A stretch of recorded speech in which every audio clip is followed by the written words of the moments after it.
누가복음 7장 31절에서 35절까지 말씀입니다.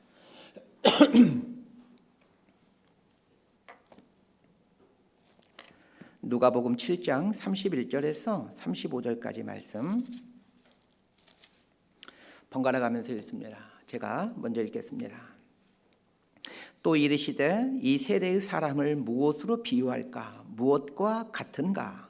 비유하건대 아이들이 장터에 앉아 서로 불러 이르되 우리가 너희를 향하여 피리를 불어도 너희가 춤추지 않고 우리가 곡하여도 너희가 옳지 아니하였다 함과 같도다. 세례 요한이 와서 떡도 먹지 아니하며 포도주도 마시지 아니하며 너희 말이 귀신이 들렸다 하더니 인자는 와서 먹고 마시매 너희 말이 보라 먹기를 탐하고 포도주를 즐기는 사람이요 세리와 죄인의 친구로다 하니 35절 말씀 함께 읽습니다. 지혜는 자기의 모든 자녀로 인하여 옳다함을 얻느니라. 아멘. 기도하고 말씀 선언하겠습니다. 하나님 아버지, 거룩한 주의를 주셔서 하나님 앞에 마음의 무릎을 꿇고 또 겸허히 겸손히 귀를 기울입니다. 오늘 하나님께서 나에게 어떤 말씀을 주시고 뭘 깨닫게 하실까 기대하며 오늘도 그 깨달음 속에서 하나님의 음성을 듣고 하나님의 음성에 어떻게 하면 순종하며 살아갈 수 있을까 고민하며 이 한 주간 믿음의 사람으로 또 그리스도인으로 살아가게 하여 주옵소서. 예수님 이름으로 기도드리옵나이다. 아멘. 김구 선생님의 백범일지에는 윤봉길 의사의 거사일인 1932년 4월 29일 아침에 정경을 이렇게 전해주고 있습니다. 예전에도 이 한번 예화 들었던 예화인데 그 백범일지에 이런 말이 나옵니다. 식사도 끝나고 시계가 7점을 친다. 윤구는 자기의 시계를 꺼내어주며 이 시계는 어제 선서 식후에 6원을 주고 산 것인데 선생님 시계는 2원짜리니 제 것하고 바꿉시다. 제 시계는 1시간밖에는 쓸 데가 없으니까요. 하기로 나도 기념으로 윤군의 시계를 받고 내 시계는 윤군에게 주었다. 이 윤군은 윤봉길 의사이죠. 1932년 4월 29일 상하이 훈코이 공원에는 일본 천황의 생일과 상하이 점령 전승을 기념하여 일본군 장성들이 대거 참석하는 기념행사가 열립니다. 24살의 청년 윤봉길은 일본군 장교로 위장하여 도시락 폭탄을 던짐으로 일본군 전쟁 영웅이면서 일본군 대장인 시라카를 포함한 고위장성 몇 사람을 암살하는 데 성공하고 또 적지 않은 고위장성들에게 중상을 입힙니다. 윤봉길 의사의 홍코이 공원 의거는 절망에 빠진 조선인들을 각성시켰고 전 세계 조선의 독립의지를 알리는 계기가 됩니다. 윤봉길 의사와 김구 선생님의 마지막 식사에서 서로에게 건네주었던 이 시계는 단순한 기념품 이상이었습니다. 2원짜리의 김구 선생님의 시계와 6원짜리 윤봉길 의사의 시계는 비록 몇 푼 안 되는 싸구려 시계에 불과하지만 자신의 인생 시계가 똑딱거리며 살아가는 날까지 한 점 부끄러움 없이 조국과 민족을 위해 또 옳음을 위해 정의를 위해 살겠다라는 결의가 담겨져 있습니다. 또 하나의 시계를 소개하려고 합니다. 1979년 8월 말 당시 중앙정보부장이었던 김재규 씨는 박정희 대통령의 62회 생일을 앞두고 스위스 명품 시계 회사인 파텍에 2만 달러짜리 순금 시계를 주문합니다. 박정희 대통령의 생일이 11월 14일이기에 8월 말 정도에는 주문을 해야 제 날짜에 도착할 수 있습니다. 1979년 당시 자당면 값이 277원이었다는 것을 감안한다면 2만 달러는 지금의 가치로 최소 수억 원에서 수십억 원에 해당되는 큰 돈입니다. 그런데 김재규가 주문하는 2만 달러짜리 순금 시계는 정작 선물로 사용돼야 될 그해 11월 14일에는 주문한 사람은 대통령 시해의 살인범으로 감옥에 들어가 있었고 받을 사람은 싸늘한 죽음으로 땅속에 묻히게 되므로 찾아갈 사람 없는 미아의 시계로 한국에 도착하게 됩니다. 김구 선생님과 윤봉길 의사가 교환하였던 2원짜리와 6원짜리 시계는 지금 시세로 계산하면 몇만 원짜리에 불과합니다. 싸구려 시계이지만 김구 선생님이 윤봉길 의사에게 전해준 그 시계는 현재 우리나라 보물로 지정되어 국가의 보호 관리를 받고 있습니다. 반면에 김재규 씨가 박정희 대통령에게 선물하려고 했던 그 2만 달러짜리 금시계는 수억 원에 해당됩니다. 그러나 이 비싼 순금시계는 보는 이들로 하여금 권력무상의 허무함을 느끼게 합니다.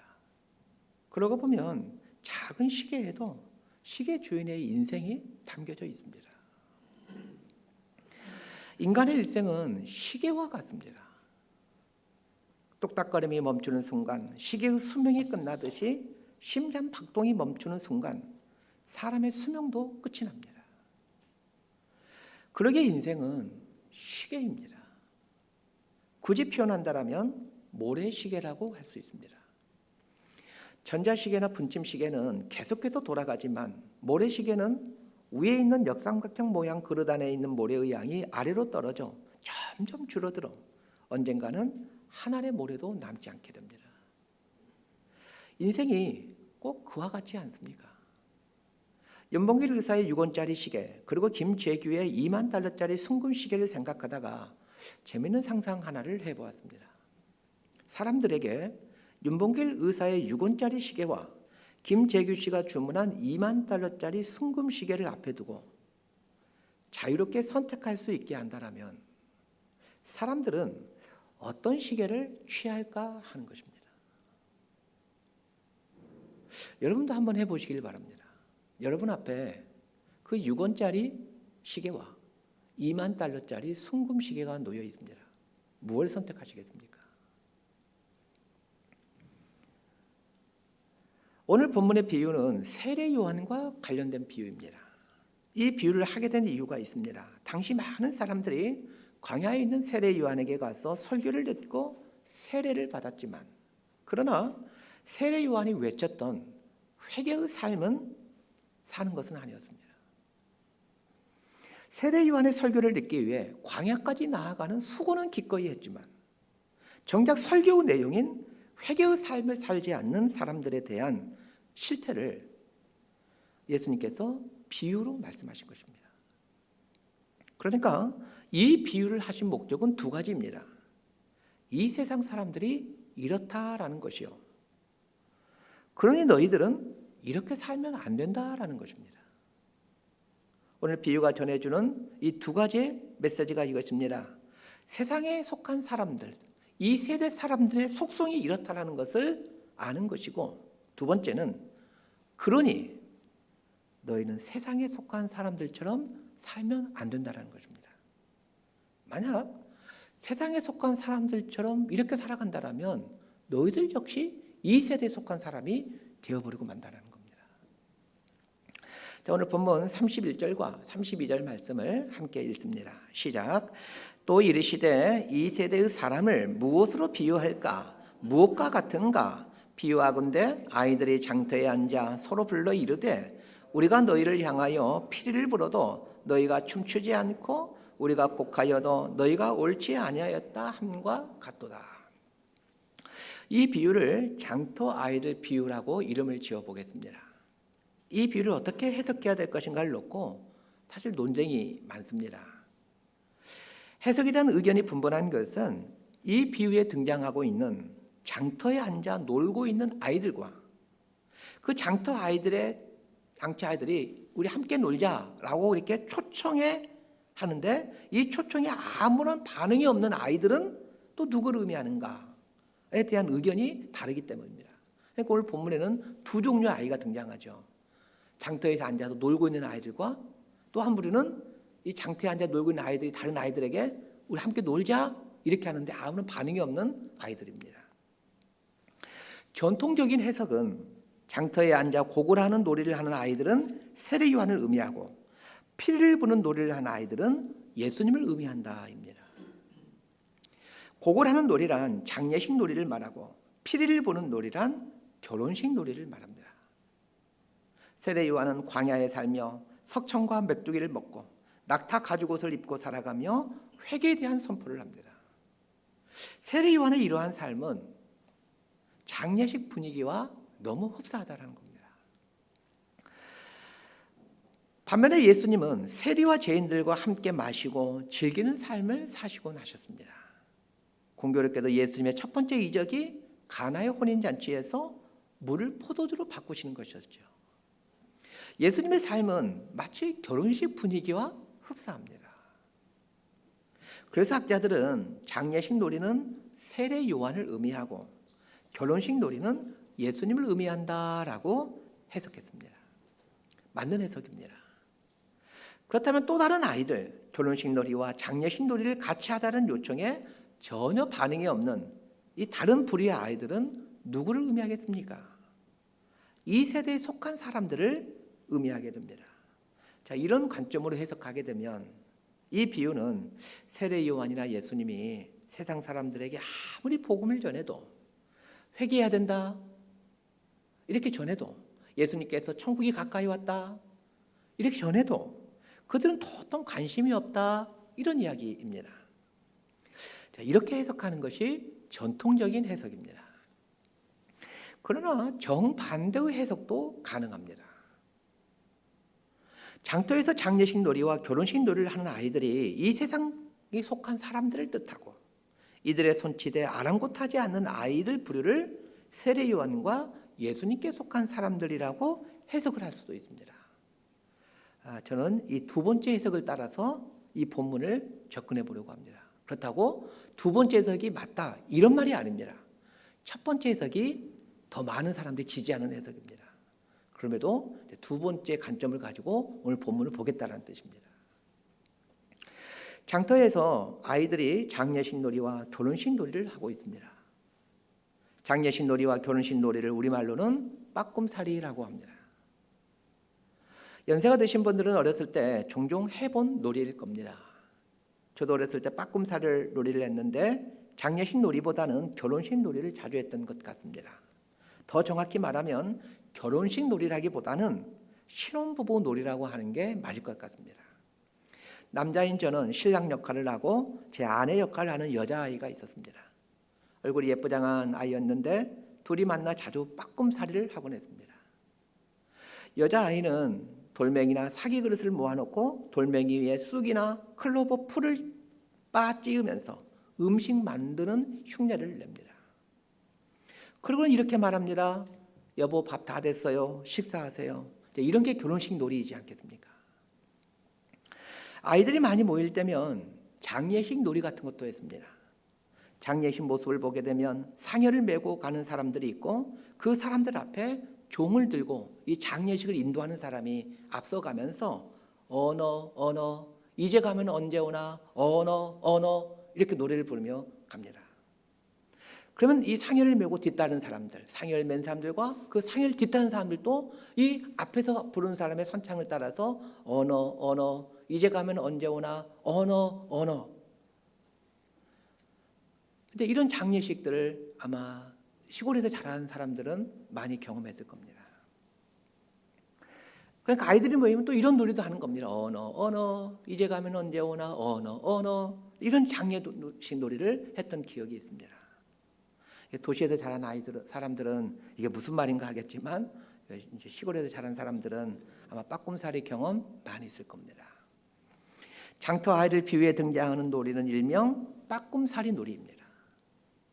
아이들은 누가 가르쳐준 적도 없는데 결혼식 놀이와 장례식 놀이를 합니다. 왜 아이들은 배운 적도 없는 결혼식 놀이와 장례식 놀이를 하는 것일까요? 인생에서 가장 특별한 사건이 결혼과 장례이기 때문입니다. 지금처럼 경조사를 대행해주는 회사들이 많이 생겨 결혼식도 결혼업체가 대행하고 장례식도 장례 대행업체가 진행하지만 예전에는 결혼식, 장례식 모두 마을 사람들의 몫이었고 또한 마을에서 진행되기에 당연히 아이들은 숱하게 결혼식과 장례식을 보면서 살아왔습니다. 또한 결혼식과 장례식 날은 특별한 음식을 먹는 날이기에 아이들에게 있어서 결혼식과 장례식은 손꼽아 기다리는 날이기도 했습니다. 어른들이 많이 모이는 날이고 또한 각종 음식을 먹을 수 있는 날이기에 아이들에게는 아주 흥미있는 날이었고 그래서 아이들은 이 특별한 날인 결혼식 놀이와 장려식 놀이를 주로 했던 것입니다. 오늘 본문의 비유는 이 아이들이 빠꿈살이를 하면서 동무들에게 같이 놀자, 같이 하자 이렇게 초대하는 이야기입니다. 그런데 빠꿈살이 놀이를 하면서 동무들을 불렀는데 동무들이 이 놀이에 참여하지 않는 것입니다. 그래서 이 아이들이 동무들에게 이렇게 말합니다. 왜 너희들은 피리를 불어도 춤추지 않고 곡을 하여도 울지 않는 거냐? 이렇게 따립니다. 쉽게 말하면 왜 우리의 빠꿈살이 놀이에 함께하지 않는 거냐? 이렇게 불평하고 따집니다. 아이들 세계에서 흔하게 일어나는 일입니다. 예수님은 아이들 세계에서 흔하게 일어나는 일을 말씀하시면서 이 세대가 이렇다는 것을 말씀하십니다. 위에서 이 비유에 대한 전통적인 해석은 빠꿈살이를 하는 아이들이 예수님과 세례요한에게 속한 사람들이고 빠꿈살이 놀이 초청에 무관심한 아이들은 세상에 속한 사람들로 해석한다라고 말씀드렸습니다. 그럼에도 불구하고 전혀 반대로 해석해 보려고 하는 것은 헬라 원어 성경에 등장하는 한 단어 때문에 그렇습니다. 이 아이들이 있는 곳이 장터입니다. 헬라 성경을 보다가 이 장터라고 번역된 단어가 아주 익숙한 단어였습니다. 여러분도 한두 번은 들어봤을직한 단어입니다. 아고라라는 단어입니다. 이 단어를 보면서 전통적인 해석을 따르지 않고 정반대로 해석해 봐야 되겠다라는 생각이 들었습니다. 오늘 본문을 정확히 이해하기 위해서는 이스라엘뿐만 아니라 예수님 당시 로마 시대의 도시의 구조를 알아야 합니다. 학교 다닐 때 여러분 공부를 얼마나 열심히 하셨는지 질문해 보겠습니다. 고개를 내리지 마시고 저를 쳐다보시길 바랍니다. 서양 역사에서 철학이 최계화되고 그 태동되었던 시대는 어느 시대입니까? 죄송합니다. 여러분의 수준을 너무 높이 평가해서 하지 말아야 할 질문을 던진 것 같습니다. 그리스 헬라 시대입니다. 헬라 철학이라는 말을 아마 들어보셨을 겁니다. 그리스 헬라 철학이라는 말을 들어보지는 못했어도 이런 사람의 이름은 들어보았을 겁니다. 소크라테스, 아리스토텔레스, 플라톤 들어보셨죠? 처음 듣는 분처럼 반응을 보이시면 안 됩니다. 다 이렇게 들어본 이름들이지 않습니까? 여러분 이 세 사람을 혹시 시대 순으로 나열해 볼 수 있으십니까? 누가 가장 위고 누가 가장 아래인지 아십니까? 소크라테스, 플라톤, 아리스토텔레스 이 순서대로입니다.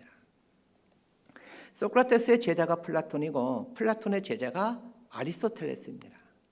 소크라테스, 플라톤, 아리스토텔레스가 살던 시대가 기원전 400년경에서 300년경입니다.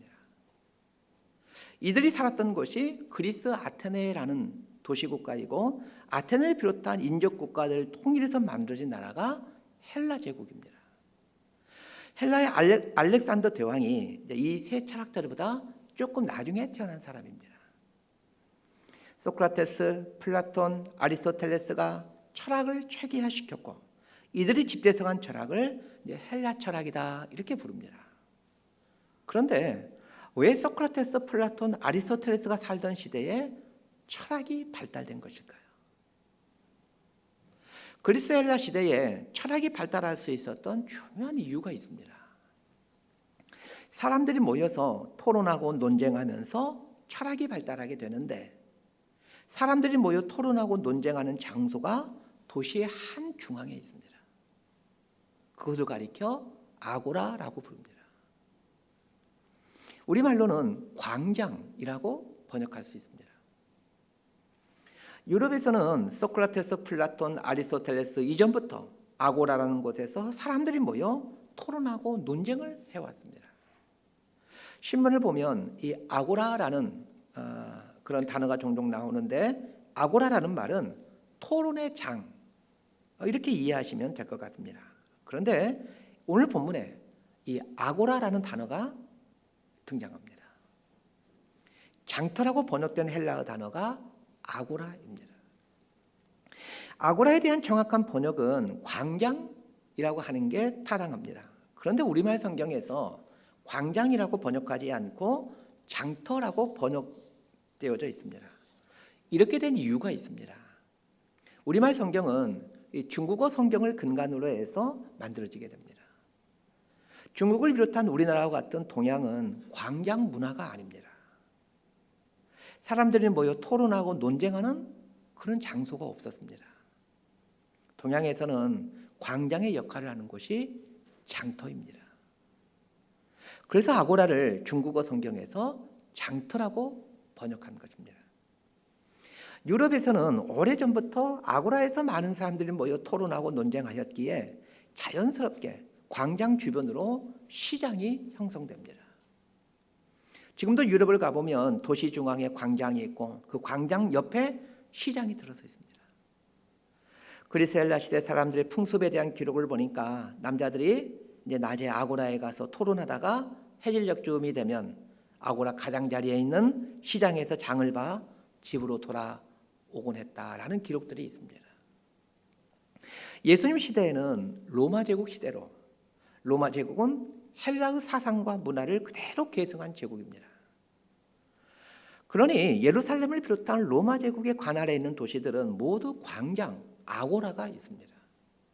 더군다나 로마의 지배를 받기 수백 년 전부터 헬라의 지배를 받으면서 헬라의 광장 문화가 곳곳에 자리 잡고 있었습니다. 헬라와 로마의 광장 문화를 생각하면서 이제 이 비유를 생각해 보시길 바랍니다. 비유에 보면 아이들이 등장합니다. 남자 아이들은 종종 아버지를 따라 아고라, 이 광장으로 오곤 합니다.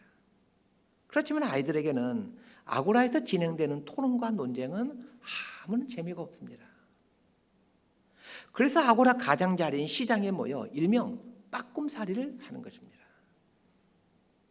그렇다면 예수님의 비유에서 빠꿈살이를 같이 하자라는 초청에 응하지 않는 아이들은 어떤 아이들이겠습니까?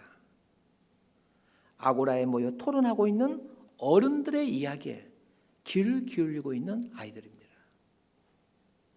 아고라에 모여 토론하고 있는 어른들의 대화의 주제는 무엇입니까? 인생이 무엇이고 진리가 무엇이고 사람은 어떻게 살아야 되는가에 대한 철학적인 주제들입니다. 이 철학이라는 말의 영어 단어가 필라소피인데 이 단어는 필레오라는 말과 소피아라는 말의 합성으로 되어져 있습니다. 필레오는 사랑이라는 뜻이고 소피아는 지혜라는 뜻이죠. 그래서 필라소피, 철학이라는 말은 지혜에 대한 사랑이라는 뜻입니다.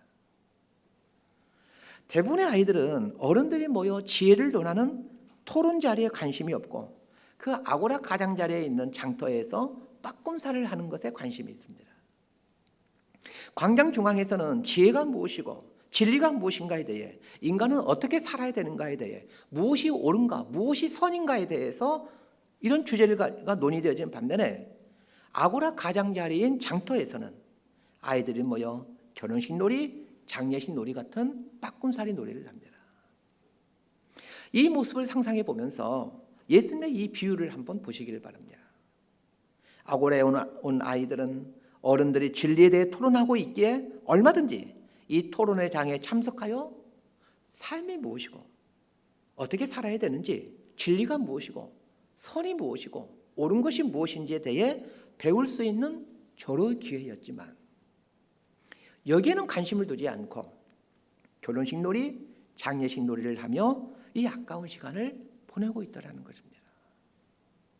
더 중요한 것은 빠꿈소리 놀이가 유치하다며 어른들의 진지한 대화에 귀를 기울이고 있는 소수의 동무들을 배척하고 비난하더라는 겁니다. 예수님이 이 비유를 통해서 하고 싶으신 말이 이것입니다. 이 세대 사람들은 정말 중요한 일에는 무관심하고 덜 중요한 일을 목숨처럼 여기며 살고 있고 진리가 무엇인지 무엇이 옳은 것인지 무엇이 선한 것인지를 알아가려고 하는 사람들을 도리어 배척하고 따돌리고 있다는 것입니다. 우리가 살아가는 이 세상을 유심히 한번 보시기를 바랍니다. 멀리 볼 곳 없이 직장 동료들 한번 보시길 바랍니다. 직장 동료들과 대화하면서 인생을 어떻게 살아야 될 것인가? 진리가 무엇인가? 어떻게 진리를 구현하며 살 수 있는가와 같은 이런 주제를 가지고 늘 이야기하십니까? 아니면 어떻게 하면 더 많은 걸 소유할 수 있을까? 어떻게 하면 더 재밌고 즐겁게 살 수 있을까? 어떻게 하면 지금보다 더 성공할 수 있을까? 이런 주제입니까? 두말하면 잔소리이죠. 여자분들의 모임을 한번 생각해 보십시다. 아이들 친구 엄마들이 모여서 무슨 대화를 하십니까? 인생을 어떻게 살아야 될 것인가? 진리가 무엇인가? 무엇이 선한 삶인가? 인생에 대한 본질적인 주제들을 이야기하십니까? 아니면 어느 학원이 잘 가르치는지, 영어 공부는 몇 살 때부터 해야 되는지, 수학 공부는 어떻게 해야 되는지, 이런 주제들입니까?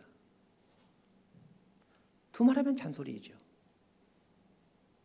심지어는 다른 사람의 뒷담화를 하며 시간을 보내지 않습니까? 예수님께서 이 세대 사람들의 모습을 지적하시면서 세상에 속한 사람들은 진리에 대해서 관심이 없다라는 것을 말씀하십니다. 예수님이 지적하신 이 세대 사람들의 두 번째 모습은 진리를 구하며 살고자 하는 사람들을 배척하고 비판하더라는 것입니다. 33절에서 35절까지 말씀 함께 읽습니다. 시작. 세례 요한이 와서 떡도 먹지 아니하며 포도주도 마시지 아니하며 너희 말이 귀신이 들렸다 하더니 인자는 와서 먹고 마시매 너희 말이 보라 먹기를 탐하고 포도주를 즐기는 사람이요 세리와 죄인의 친구로다 하니 지혜는 자기의 모든 자녀로 인하여 옳다함을 얻느니라. 이 세대 사람들이 뭐라고 합니까? 세례 요한은 떡도 먹지 않고 포도주도 마시지 않는데 귀신 들렸기 때문에 저렇게 산다라고 말하고 있고, 예수님에 대해서는 늘 먹기를 탐하고 포도주를 즐기며 죄인들과 어울리며 산다라고 하면서 비판합니다. 이것이 이 세상에 속한 이 세대 사람들의 모습이라는 겁니다. 세례 요한이 떡도 먹지 않고 포도주도 마시지 않으면서 금욕과 절제의 삶을 산 것은 당시의 사람들이 하나님으로부터 너무나도 멀리 떨어져 있기에 회개의 삶을 살아야 된다, 우리 하나님께 돌아가야 된다라는 것을 보여주기 위함이었고, 예수님께서 세리와 죄인들과 함께 식사하며 어울리신 것은 사람들로부터 배척받고 손가락질 받는 인생들까지도 사랑하고 있다라는 것을 보여주시기 위함이었습니다.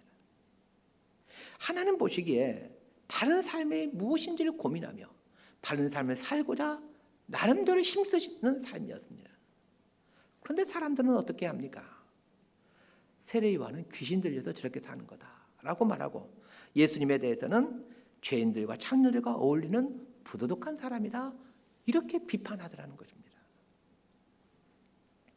오늘 설교의 목적은 이 세대 사람들의 모습이 어떠한지를 아는 것도 중요하지만 혹시 내 안에 이 세대 사람들의 모습이 있는지를 발견하는 것입니다.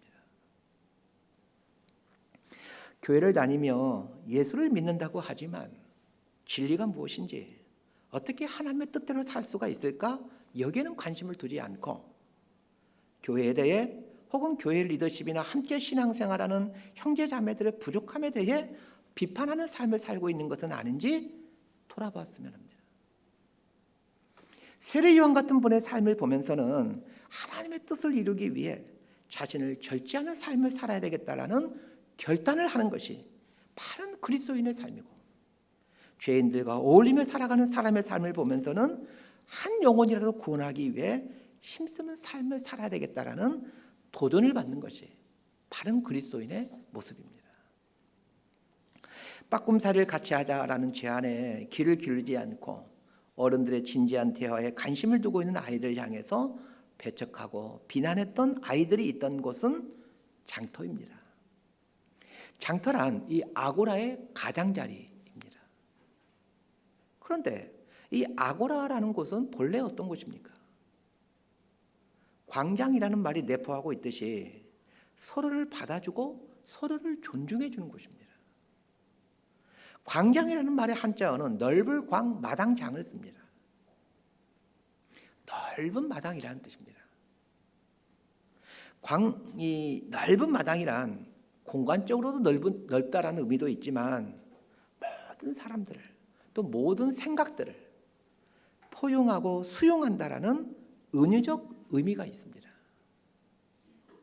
그래서 가끔 신문에 어느 란들 보면 광장이라는 그런 말이 나옵니다. 이 말은 무슨 서울광장 이런 뜻이 아니라 많은 다양한 사람들의 생각과 그 의견을 수용한다 이런 뜻입니다. 토론을 하다 보면 의견이 다른 사람과 대립할 수도 있습니다. 그러나 아고라에 왔다라는 것은 나와 생각이 다른 사람의 의견도 들어보기 위함이요, 나와 생각이 다른 사람의 의견을 수용해 감으로 나를 확장시켜 가겠다라는 뜻입니다. 이것이 광장에 속한 어른의 모습입니다. 그런데 아고라의 가장자리인 장터에 있는 아이들은 어떠했습니까?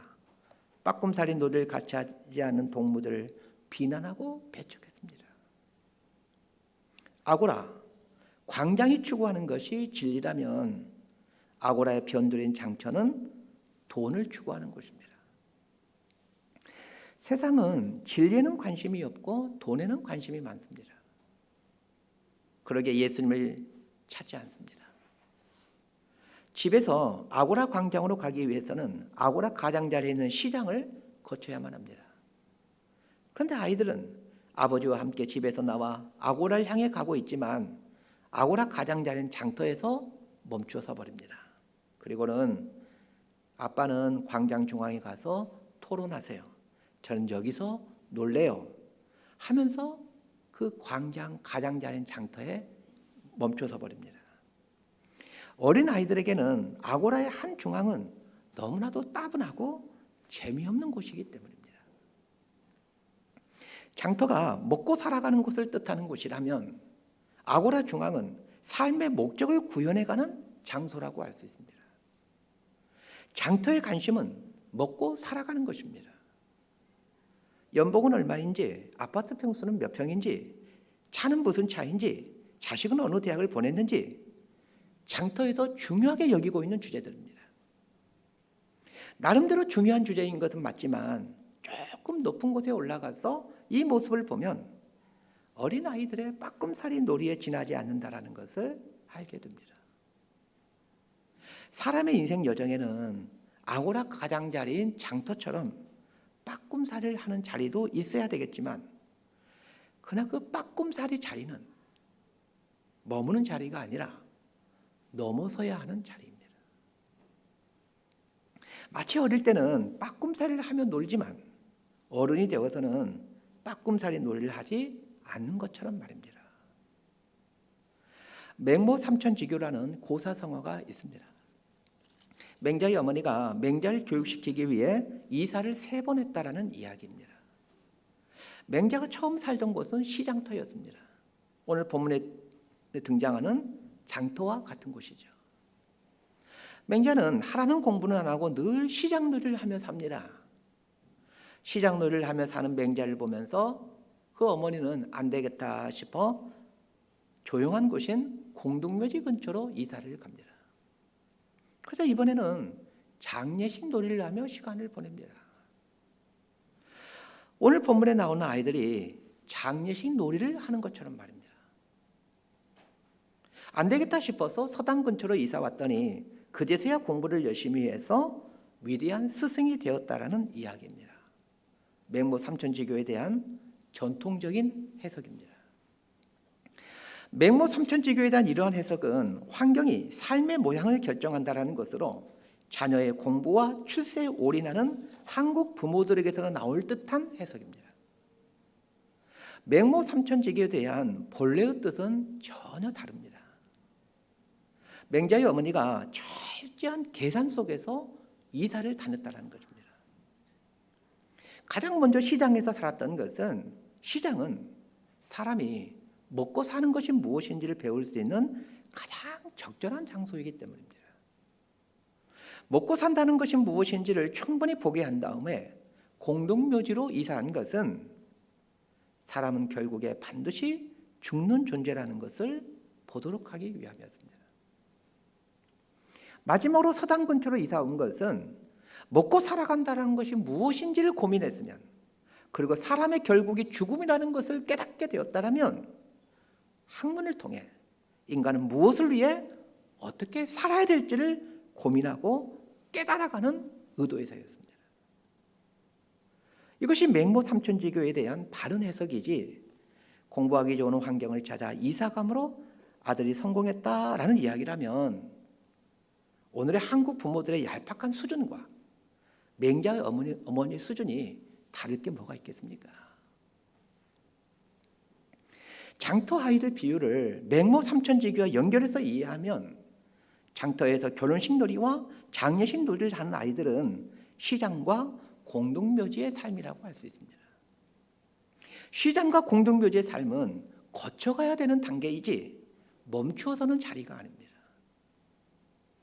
예수님께서 정말 원하셨던 것은 결혼식 놀이, 장례식 놀이에 인생을 올인하지 말고 사람의 일생이 무엇을 위해 살아야 하며 무엇을 구하며 살아야 하는지를 배워가는 서당, 달리 말하면 아고라 중앙으로 나오는 삶을 살라는 것입니다.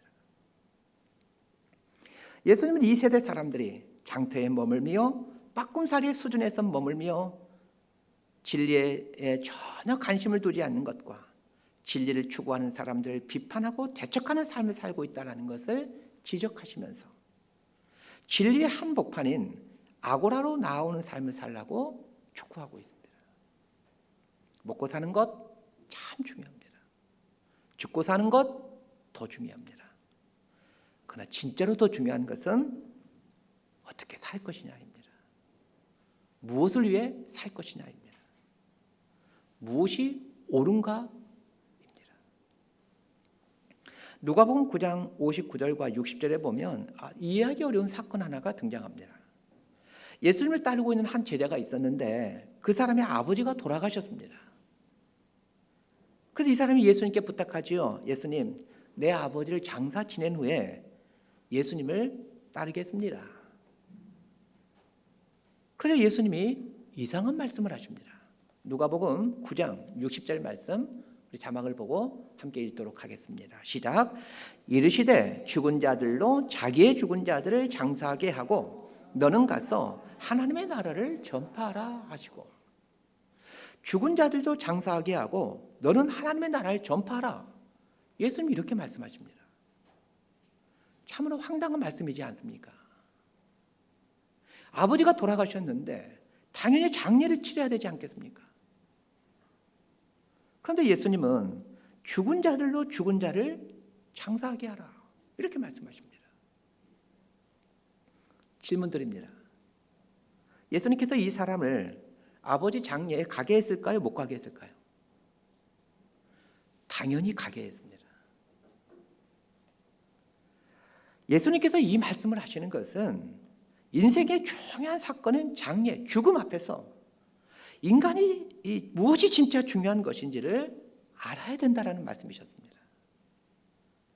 죽고 사는 것보다 더 중요한 것이 무엇을 위해 어떻게 사느냐입니다. 하나님 나라란 사느냐 죽느냐에 대해서 말해주지 않습니다. 하나님 나라는 무엇을 위해 어떻게 사느냐를 말해줍니다. 아고라, 이 광장이 처음 등장한 때는 그리스 헬라 시대입니다.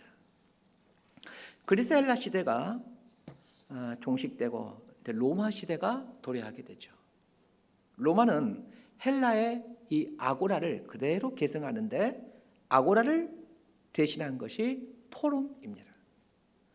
그 포럼이라는 영어 단어, 종종 텔레비전에도 무슨 포럼, 아니면 무슨 이렇게 우리 용인시 같은 데서 무슨 포럼이 열린다 뭐 이런 표현 쓰지 않습니까? 이 포럼이라는 영어 단어가 여기서 나오게 되는데, 이 포럼이라는 말은 여론이라는 뜻입니다. 그리스 헬라가 도시를 건설할 때 아고라를 중앙에 두었듯이 로마 제국은 도시의 한 중앙에 포럼을 둡니다.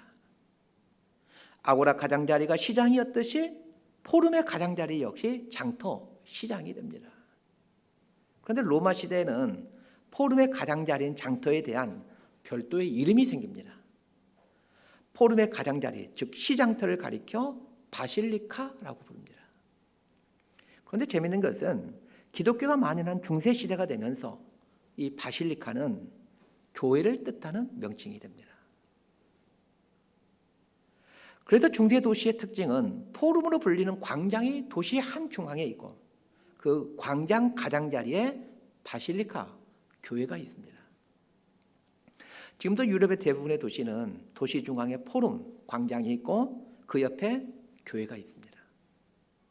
사도 바울이 유럽에 와서 복음을 전할 때 주로 이 아고라, 즉 포럼에서 말씀을 전합니다. 기독교 초기에 많은 전도자들이 이 포럼에서 기독교 복음을 선포하였고, 포럼의 개방적인 변증과 토론을 거친 기독교는 로마를 점령하고 전 유럽으로 퍼져나가게 됩니다. 그래서 유럽이 기독교를 국교로 삼는 나라가 되는 거죠. 기독교 복음이 포럼에서 시작되어 교회가 생겨나게 되는데, 교회는 포럼의 가장자리인 바실리카에 이제 건물로서 자리 잡게 됩니다. 시장인 바실리카에 교회 건물이 생겨나게 되었으니 참으로 고무적인 일입니다. 그러나 다른 측면에서 살펴볼 필요가 있습니다. 시장의 기능을 했던 바실리카를 교회가 점령함으로 바실리카가 교회를 뜻하는 단어로 바뀌게 되었지만, 교회가 혹시 시장, 장터가 되지 않았느냐는 것입니다. 교회가 진리신 예수님을 구하며 진리를 구하며 사는 삶이 무엇인지, 진리를 위해 어떻게 살아야 되는지를 팽개치고 먹고 살아가는 것, 재밌게 사는 것으로 회귀해버리지는 않았는지 돌아보아야 합니다.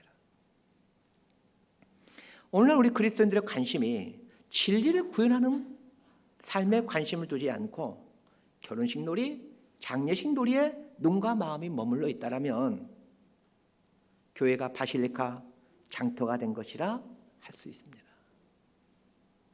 포럼 변두리인 바실리카에 교회들이 세워진 시대를 중세 시대라고 합니다. 바실리카에 교회가 세워지는 중세 시대를 역사가들은 뭐라고 부릅니까? 중세 암흑 시대라고 부릅니다. 바실리카마다 교회가 세워졌다라면 참 좋은 일일 것 같은데, 암흑 시대가 되어버리는 아이러니가 발생한 것입니다. 이유가 무엇입니까? 교회가 장터로 돌아가 버렸기 때문입니다. 말씀 정리합니다. 예수님께서 2000년 전에 이 세대를 무엇으로 비유할까 하시면서 당시의 세대를 그 장터에 앉아 결혼식 놀이, 장례식 놀이를 하는 그런 아이들과 같다라고 말씀하셨습니다. 그렇다면 오늘 이 시대를 보면서 예수님은 무엇이라 말씀하시겠습니까? 우리가 살아가는 삶의 자리는 결혼식이 있고 장례식이 있는 장터일 수밖에 없습니다. 거기서 나와 수도원에 가서 살아야 된다, 그런 뜻이 아닙니다. 우리의 삶의 자리는 장터일 수밖에 없습니다. 그러나 인생을 재미, 놀이, 즐거움의 목적을 두고 눈과 마음까지 장터에 두고 산다라면 우리 역시 진리로부터 멀어진 장돌뱅이 인생을 살게 됩니다. 맹모 삼천지교의 표현을 하면 시장과 공동묘지에서 인생을 멈춰버리는 삶이 되는 것입니다. 우리는 이 아고라 중앙에서 들려오는 진리의 소리와 아고라 가장자리인 장터에서 들려오는 시끄러운 소리 사이에 서 있습니다. 우리 그리스도인의 삶의 자리가 그렇습니다. 아고라 중앙에서 들려오는 진리의 소리, 교회로부터 들려오는 진리의 소리와 그리고 이 장터인 세상에서 들려오는 소리 한가운데에 서 있습니다. 장터의 소리에 귀를 기울이고 거기에 눈을 두고 살 것인가, 아니면 진리가 논의되고 있는 아고라 중앙에 눈과 마음을 두고 살 것인가를 선택해야 됩니다. 어떤 선택을 하느냐에 따라 장터의 인생으로 끝마칠 것인가, 아니면 진리의 토론장인 아고라 중앙의 인생으로 살아갈 것인가를 결정합니다. 서두에서 두 개의 시계에 대한 이야기를 해드렸습니다. 둘째 가라면 서로 할 자리였던 중앙정보부장이었던 김재규 씨가 진리가 무엇인가, 무엇을 위해 삶은 살아야 되는가와 같은 이 삶의 중심 주제를 놓고 인생을 살아갔다면 그가 주문한 시계는 한국 근대사의 불행을 보여준 시계로 기억되지 않을 것입니다.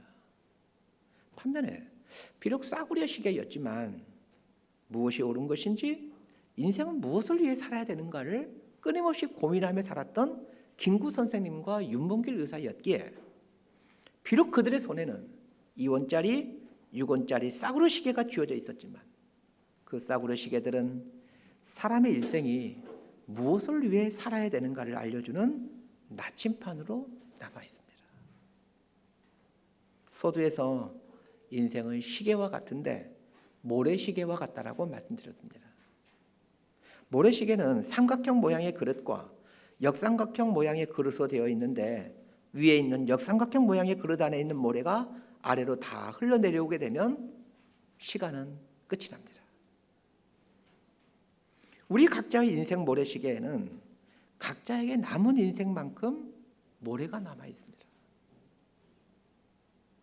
우리가 예배를 드리고 있는 이 시간에도 각자의 인생 모래시계 안의 모래는 아래에 있는 삼각형 그릇 안으로 조금씩 흘러내려가고 있습니다. 아고라 가장자리인 장터에서 아고라 중앙으로 옮겨갈 수 있는 기회는 점점 줄어들고 있다는 뜻입니다. 우리의 인생이 장터에서 아고라 가장자리로 매일매일 옮겨져가는 이 진리의 사람이 되어갈 수 있게 되기를 진심으로 소망하고 축복합니다. 기도하겠습니다. 하나님 아버지, 우리 인생 자리가 장터에서 머물지 않고 아고라 중앙으로 옮겨가는 삶을 살아가게 하여 주옵소서. 하나님께서 사람을 창조하시면서 살라고 하셨던 그 창조의 본래의 모습을 구하며 하나님의 의도하셨던 대로 살아가는 생명의 사람들 되게 하여 주옵소서. 예수님 이름으로 기도드리옵나이다. 아멘. 우리 이 시간에는 우리 성찬식을 하는 시간입니다.